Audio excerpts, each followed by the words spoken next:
So I've been working on the Harbor Freight Anvil. When I say working on, I mean working on top of it, not modifying it, not fixing it up or doing anything like that. And I've just been talking about it as well, talking about some things people have commented on,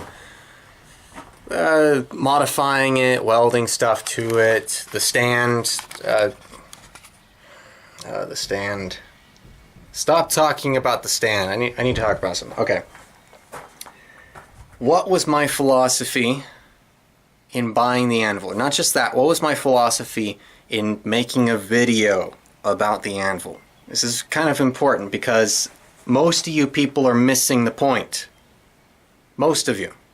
Some of you have actually found the video to be helpful, and I am so glad I have helped you. Okay? I can't tell you how happy I am that my video has been helpful to people, has influenced their decision or their search for an anvil. I'm happy about that because that was my entire point. I've heard that it's not a good anvil for beginners.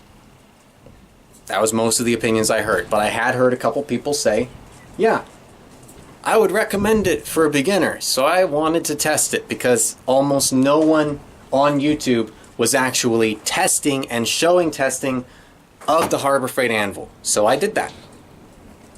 I needed it for a specific purpose. I needed a hardy hole.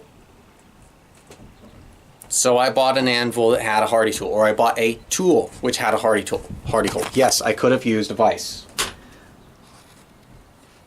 But this vise is not meant to be beat on, especially this one. This is a rotating jaw vise, okay?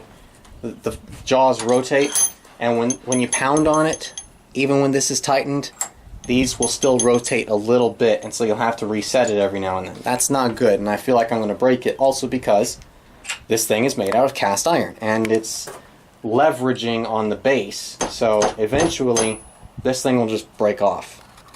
Probably. Never know. It may last the rest of my life, but it may fail. Anyway.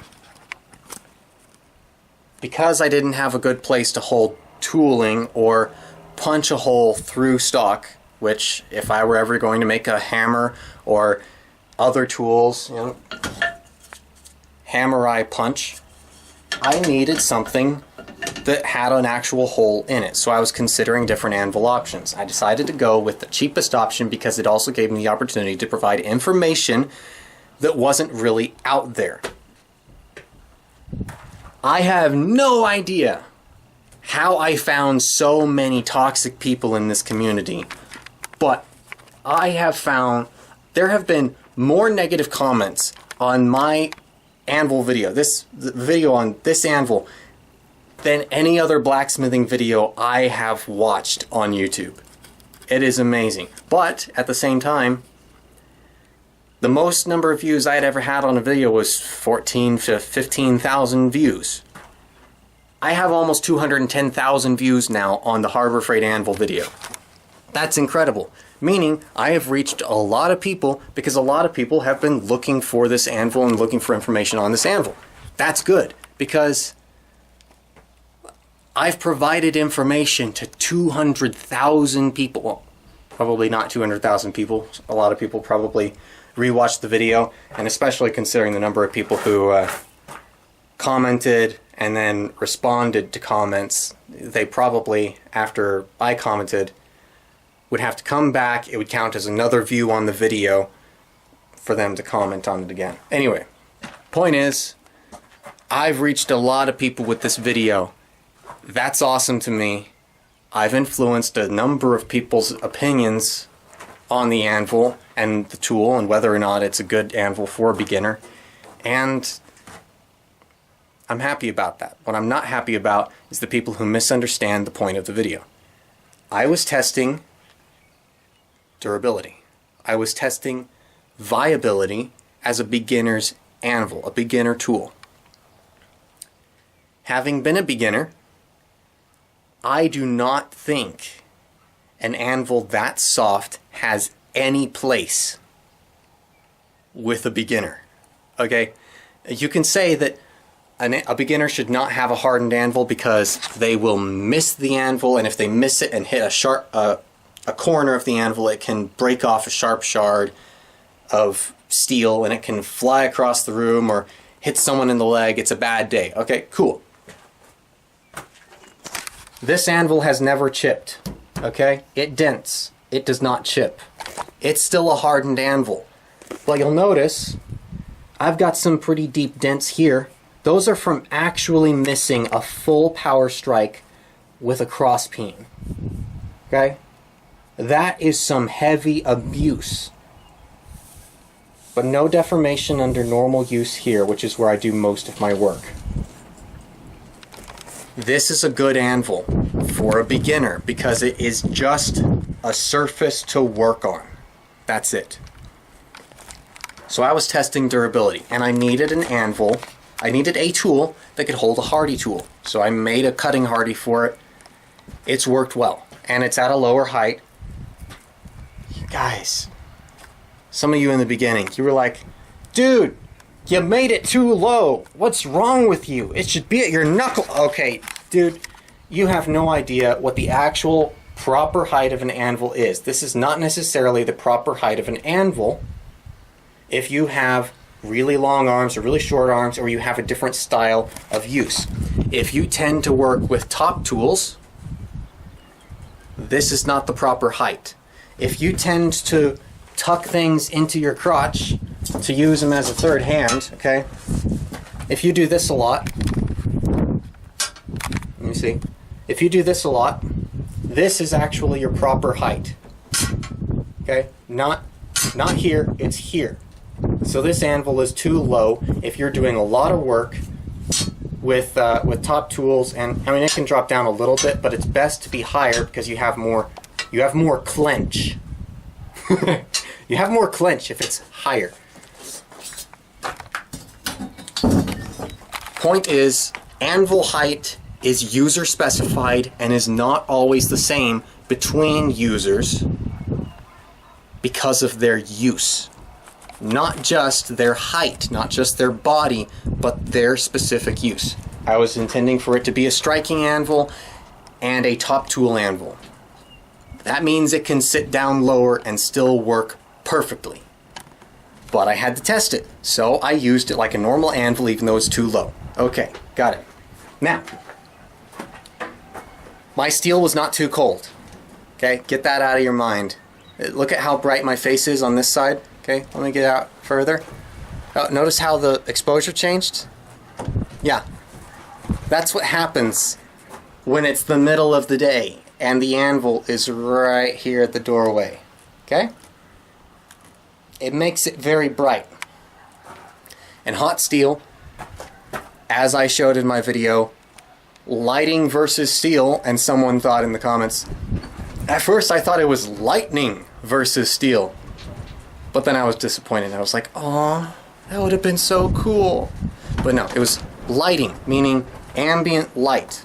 Sunlight versus steel. What does that do? Makes it very hard to tell color. It means that when you get a piece of steel screaming hot, it looks not so hot. Welding temperature looks like an orange, okay? That's a bright yellow, almost white heat, but it looks orange in the daylight, or even less. That's what happens with lighting. You really need dim lighting, low light, to properly determine the color of steel. So don't assume that my steel is not hot enough because it's not a bright cherry red to your eyes. This is a camera, not your eyes in person, and the lighting is bad. Okay? It's a completely different scenario. Anyway, next up would be, okay, steel was too cold. No, it wasn't. My hammer was jumping all over the place. What's wrong with you? You're a bad blacksmith.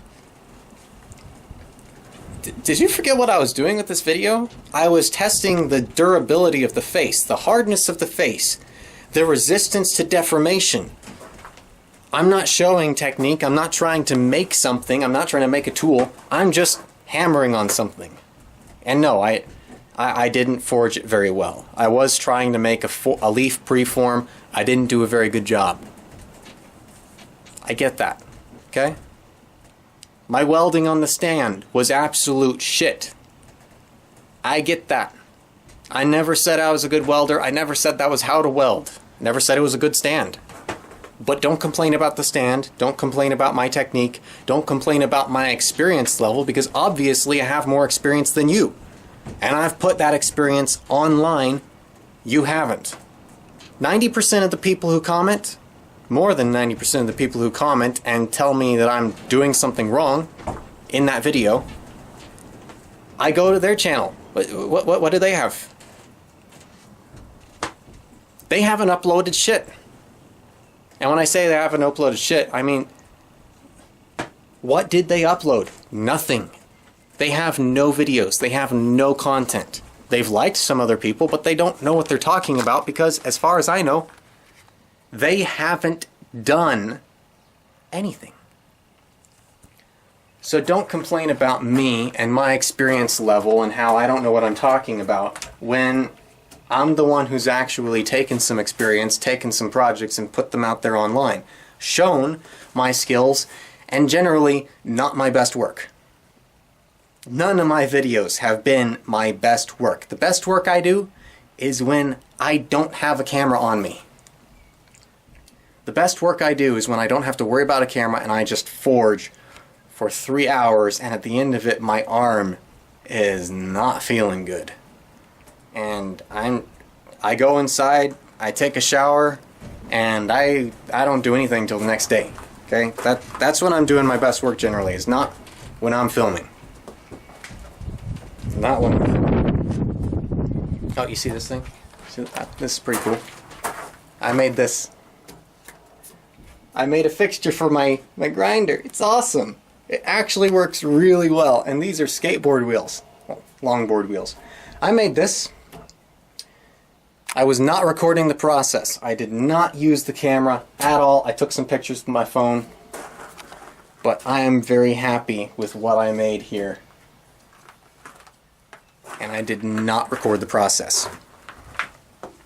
Point is, my best work is not when I'm trying to create a video project. What else to say? My welding was crap. Yep. My stand was crap. No, it wasn't. No. It worked. If you think the anvil would have done better with a solid stand, with a solid rigid stand or a stump, okay? I was not demonstrating the work the anvil will do. I was just testing the durability of the material. A wobbly stand is actually better for the durability of the anvil. Why? Because energy goes into the anvil and loses energy to the movement of the anvil.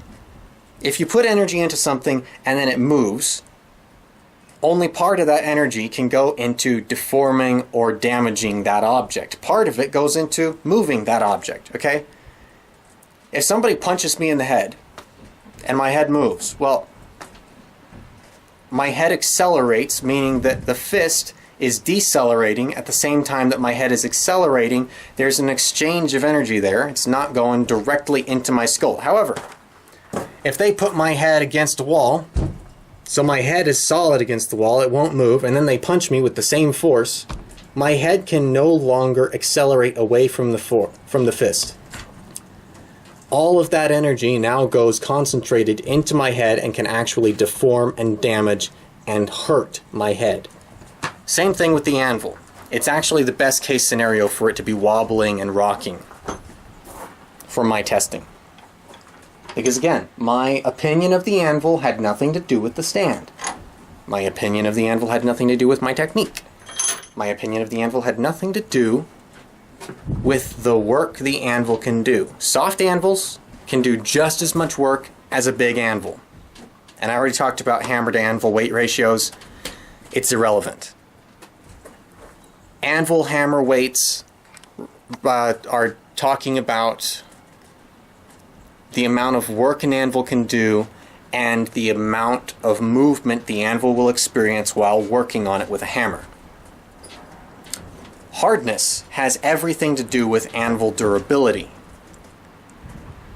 Nothing to do with work. Okay?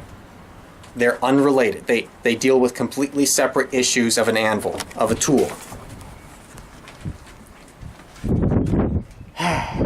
What else? You could weld a plate to it. Did I talk about that? Was that a separate potential video? I don't know. You can weld a plate to the top of it, to the face. Yeah, you can increase the durability with that. But do you have a welder? Not just that. Do you have a welder that can weld more than 1/2 inch thick stock? Because if you do, maybe you can. But not everyone has a $500 welder. Not everyone has 220 power that they can attach that welder to. Not everyone has the facilities to, or the tools in place to heat and reheat an anvil to at least 500 degrees. 55 pounds of steel. Do you realize how heavy that is? How much material is there? That's a lot of material, and it takes a long time to heat up. Another thing. Can't you just harden it? No.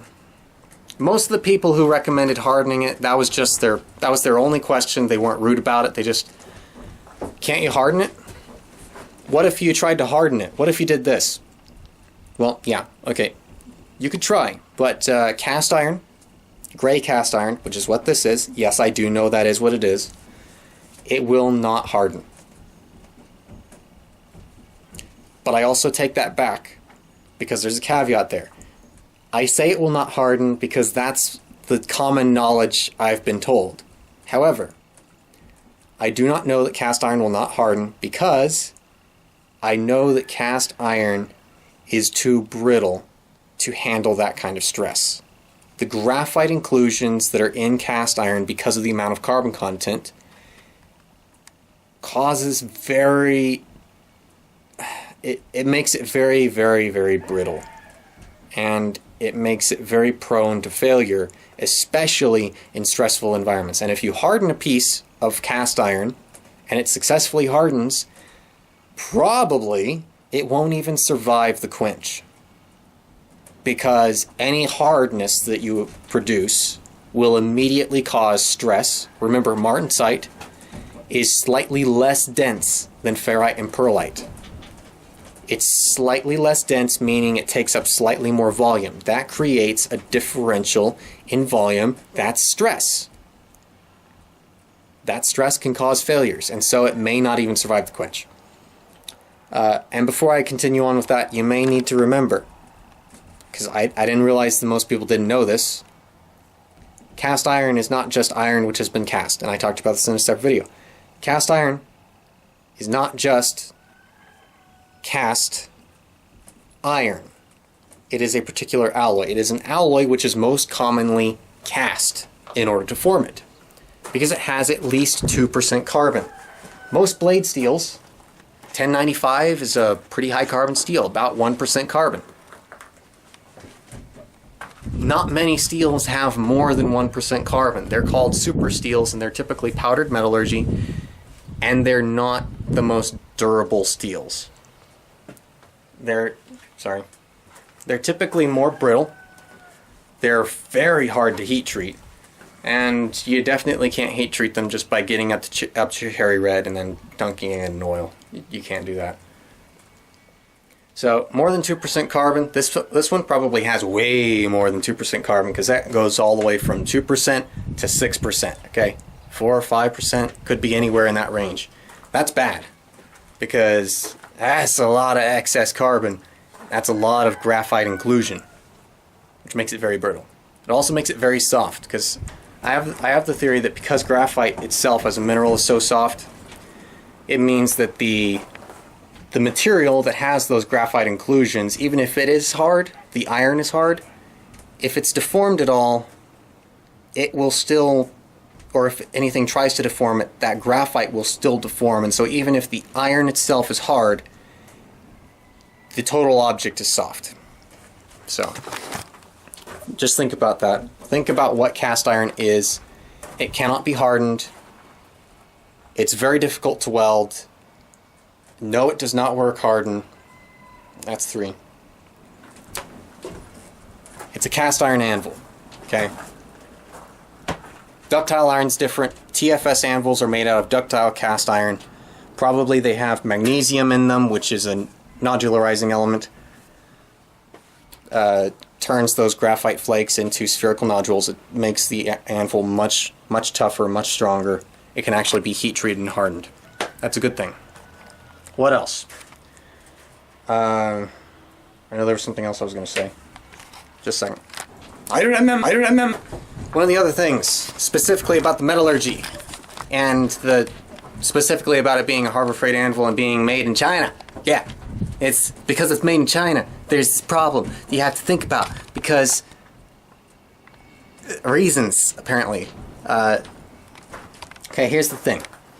It has to do with advertising, naming, nomenclature, and alloys. Okay, according to several people on the internet who commented, in China, they don't have different names for different types of steel. They just have words that refer to iron in general and all of the alloys therein. First of all, I don't think that's true. Second of all, that's bullshit because of the reasoning. Okay, they say that's why this is actually a cast steel anvil. It's actually a cast steel anvil. You're an idiot. It's actually steel, you idiot. No, it's cast iron. How do you know it's cast iron? Excuse me? How do I know it's cast iron? Besides the fact that it says rugged cast iron anvil on the box. It behaves like cast iron. There you go. Not only is it soft, it's extremely brittle. Steel does not do that. When it breaks... Okay, look, let me grab this little piece of steel. Where did I throw it? Aha. Let me show you something. Let me get nice and close in here. Do you see this grain structure? You should be able to. You see how that looks? That is not what a cast iron anvil looks like when it breaks, when it chips. It looked like large grain. Do I have anything else? No, that's actually pretty good. It looked like really huge grain, but it was not shiny, and it was not crystalline like... Well, it was crystalline, but it had this certain quality to it, this certain visual quality to it, that first of all, very large grain, but second of all, the sheen on it. It did not look like steel, even really large grain steel, like poorly heat-treated steel. It looked shiny, greasy, like graphite. It looked like graphite flakes, graphite crystals, where it broke. I know that it was cast iron, but these people seem to think, yeah, these people seem to think that because they apparently heard that China, or Chinese, the language, Mandarin Chinese, only has like 1 or 2 words for any iron, they all refer to it as the same thing, that they would say, oh yeah, this is cast iron. Because it was a cast iron alloy, or it was an iron alloy that was cast, and so that's their nomenclature, and they use that as a reason of why Harbor Freight continued to use that nomenclature when they said, yeah, we're going to market it as a cast iron anvil. That's really stupid. Why is it really stupid? Well, I would believe that Harbor Freight might use misinformation on certain products, or they may not tell the whole truth about what something's made out of or how it will perform. What they will not do is undersell their product by saying it's inferior to what it actually is. Cast iron is far inferior to cast steel. Any cast steel. And Harbor Freight used to sell cast steel anvils. That's the interesting thing. They used to sell cast steel anvils, but They stopped selling cast steel anvils. Why? Because they were imported from Russia. And at a certain point in time, about 10, 15 years ago, there were trade restrictions placed between, by the U.S. government between the U.S. and Russia. So we were no longer allowed to import steel anvils from Russia, meaning the high quality yet really rough and crappy looking cast steel anvils from Russia that Harbor Freight was selling were no longer available. However, no company is going to undersell their product by saying it's inferior or made of inferior material to what it actually is. They would say, this is a cast steel anvil, even though it's cast iron. They didn't say that. They said it's a cast iron anvil. They know what they're talking about because they called it something worse, not something better. That's just marketing 101. You don't say, oh, this is an aluminum blade, when it's actually a steel blade, okay? You don't say a car has 300 horsepower if it actually has 500, you know? You don't say a truck has 1,000 pounds of towing capacity when it actually supports 7,000. That's just stupid. It's asinine. So no, it is not a steel anvil. No, Harbor Freight is not wrong. No, they did not market it because they had a Chinese marketing department who doesn't know what steel is. Okay? Even in China, they have qualities and grades of steel and even qualities and grades of cast iron. They have to be able to differentiate from one thing to another. Otherwise, there would be vast misinformation between all areas of industry within China. And they would never know whether they made a building out of structural steel or S90V. Okay, that'd be stupid. But they don't do that. No. Why? Because they need to know what they're talking about. And yes, cast iron anvils are cast iron, not cast steel. They have at least 2% carbon. They're not a good anvil for a beginner. They are far too soft. They're far too brittle. They're far too likely to break, and then you'll have to replace it anyway. If you modify it with welding, you're going to have to take it to someone to have it welded. You're going to have the tools. You're going to have the time, have the money. It's going to be far more expensive than you think it is. There are hidden costs to everything, and especially in modifying tools, modifying anything, there are hidden costs. You need to have the tools in order to do the work. And those tools are expensive. Time is expensive. Materials are expensive, and it all adds up. A $60 anvil with all those modifications and a stand is definitely over $200. Okay? Not even including the stand. It could be over $200. And not all of us have welding buddies that we can go hang out with and take a case of beer to and be like, hey, can you teach me how to weld? And they'll do that, okay? Not all of us have that. What we do have is the option and the opportunity to buy a far better tool for the money. That's why I recommend the NC Tools Standard Anvil. 70 pounds. Was it 70 or 77? Damn it. But you know what I'm talking about. 70-pound anvil. Has a hardy hole. It's in the horn. Has a turning hole, has a pritchel hole, has turning cams. I think that one also has a clip horn or two. It's a good anvil. It's cast steel. Yes, the horn is softer than the body, but the body is hardened. The face is hardened. It's a good anvil, and it's a hell of a good price. $300 currently, at least I believe it's currently $300 at Centaur Forge. $12 or $15 flat rate shipping, up to $150. It is a great option, a great deal. I highly recommend it, having never used an NC anvil, but I highly recommend it over the Harbor Freight cast iron anvil because of my philosophy behind my testing. You have to keep in mind the philosophy of use and the philosophy behind the testing. Okay? My POU was a low anvil to have a hardy hole, which I did not have. That was the main use. It will work for that use, and it will work just fine. However, I was testing durability. That was my philosophy behind my testing. Durability, hardness of the face. It did not meet the minimum standard, which is mild steel. Therefore, I could not recommend it. That's as simple as it was. I was not testing the work because work is irrelevant. It doesn't matter. So take that for what you will. I'm not an idiot for what I did. I'm not an idiot for the path I went, how I chose to test it.